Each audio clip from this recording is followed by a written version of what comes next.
кампаниясында немістер сандық артықшылыққа ие болды, бірақ ол басым болмады. Неліктен немістер Польшаны толығымен талқандауға бір айдан астам уақыт кетті. Олардың екі негізгі артықшылығы болды. Олардың әскері поляк әскерлеріне қарағанда үлкенірек және жақсы жабдықталған. Сонымен қатар, немістерде көбірек зақым келтіруге және айтарлықтай жылдам алға жылжуға мүмкіндік беретін танктер болды. Германияның артықшылықтарына қарсы тұру үшін Польша стратегияның екі түрін қолданды. Поляктар Германияға батыстан қысым жасау үшін Англиямен және Франциямен одақ құрды. Осылайша Германия өз әскерлерінің едәуір бөлігін сонда ұстауға мәжбүр болады және Польшаға қарсы қуатты күштерін орналастыра алмайды. Германияның, атап айтқанда, танктың жоғары шабуыл әлеуетіне қарсы тұру үшін Польша басқа стратегияны қабылдады.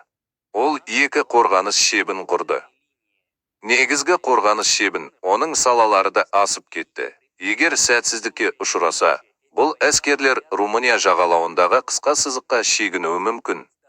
Бірақ бір мәселе болды. Польша барлық әскерлері қорғаныс шебінің артына орналастырылған кезде соғысты бастай алмады. Бұл жағдайда Германия Польша территориясының бір бөлігін ұрыссыз басып алуы мүмкін еді.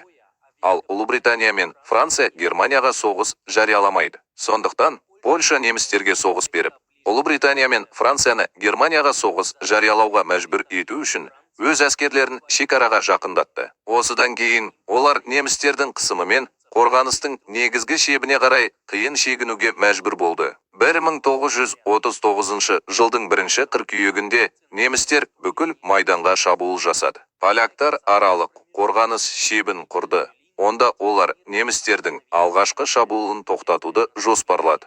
Солтүстікте немістер поляктардың кейбір бөлімшелерін қоршап алып, Шығыс Пруссиямен құрлық байланысын қалпына келтірді. Оңтүстікте олар поляк қорғаныс шебінің оңтүстік бөлігіне жетті. Содан кейін оған қарсы бірнеше танк шабуылдарын жасады. Поляктар немістерді оңтүстікте және орталықта ұстай алды. Бірақ солтүстікте поляк қорғанысы бұзылды. Поляктар солтүстік бағытты өз қорларымен жауып тастады. Оңтүстікте олар өз әскерлерін келесі қорғаныс шебіне шығаруға шешім қабылдады. Бірақ олар неміс танктерінің шабуылын тоқтата алмады. Солтүстікте поляк резервтері майдан шебін қалпына келтіріп, бірнеше күн бойы шегінуді жалғастыра алды. Бірақ содан кейін неміс танктері олардың қорғанысын қайта бұзып өтті. Бұл жолы поляктардың саңлауды жабуға резервтері болмады. Польшаға батыс майдандағы француздардың шабуылы пайдалы болар еді.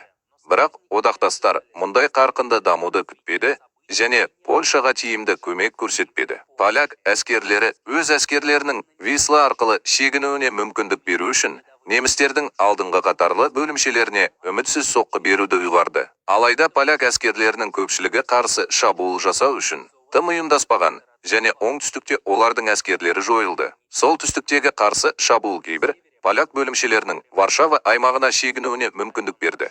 Бірақ көп ұзамай немістер қарсы шабуылға шыққан әскерлерге назар аударып, оларды кесіп тастады. Немістер жоспарды жүзеге асыра алды және Висла арқылы өтпес бұрын поляк армиясының көп бөлігін кесіп тастады. Ол кезде олар солтүстіктен поляк қорғанысын бұзып үлгерді. 10 күн бұрын немістер Нарев өзеніндегі поляк қорғаныс шебіне жақындады. Поляктар жағдайды дұрыс бағаламады және олардың әскерлері өз позицияларында болмады. Бұл немістерге поляк қорғанысының әлсіз тұсын тауып, өзеннен өтуге мүмкіндік берді. Поляктар келесі өзенде қорғанысты басып алуға тырысты. Бірақ немістер поляк қорғанысы дайын болмай тұрып, оны кесіп өтті. Солтүстіктегі поляк қорғанысы ақыры бұзылды. Поляк әскерлеріне Румыния жағалауындағы соңғы қорғаныс шебіне шегінуге бұйрық берілді.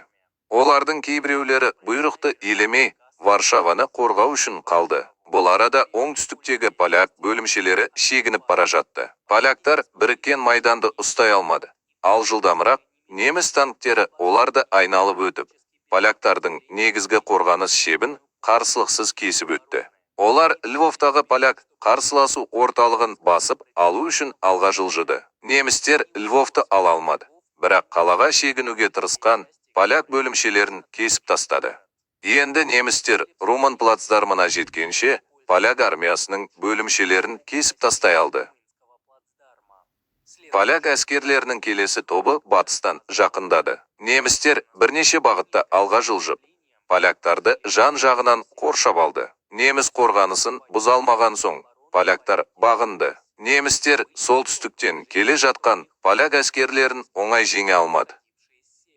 Бірақ сол кезде Кеңес одағы қақтығысқа қосылып, шығыстан қорғалмаған поляк шекарасына шабуыл жасады. Қызыл армия тез алға жылжып, поляк әскерлерінің оңтүстікке қарай шегіну жолын кесіп тастады. Поляктардың неміс немесе Кеңес әскерін басып өтуге тырысудан басқа амалы қалмады. Олар немістерге шабуыл жасауды ұйғарды, бірақ өте алмай тапсырылды. Осылайша поляк армиясының ең ірі әскери бөлімдерінің көпшілігі жойылды. Сырттан ешқандай көмек алмаған Варшаваның поляк қорғаушылары немістерге бағынды. Қазан айының басында Кеңес одағы мен Германия қалған поляк әскерлерін тазартуды аяқтап, рота аяқталды. Ендеше, Польша неліктен бір айдың ішінде жеңіліске ұшырады. Компаниядан поляктардың соғыста жеңіске жетуге үміттенген жоспарлары орындалмағанын көруге болады. Польша Ұлыбритания мен Франциядан көмек алу үшін қорғаныс позициясын жоғалтты. Бірақ немістердің мұндай жылдам ілгерілеуін ешкім күткен жоқ. Ал Ұлыбритания мен Франция Польшаға тез арада айтарлықтай көмек көрсетуге дайын емес еді. Осылайша, Польша шетелдік көмекті де өзінің қорғаныс артықшылықтарын да пайдалана алмады. Немістер, керісінше, өздерінің күшті армиясы мен танк құрамаларын толық пайдаланды, бұл Польшаның найзағайдай тез жеңілуіне әкелді.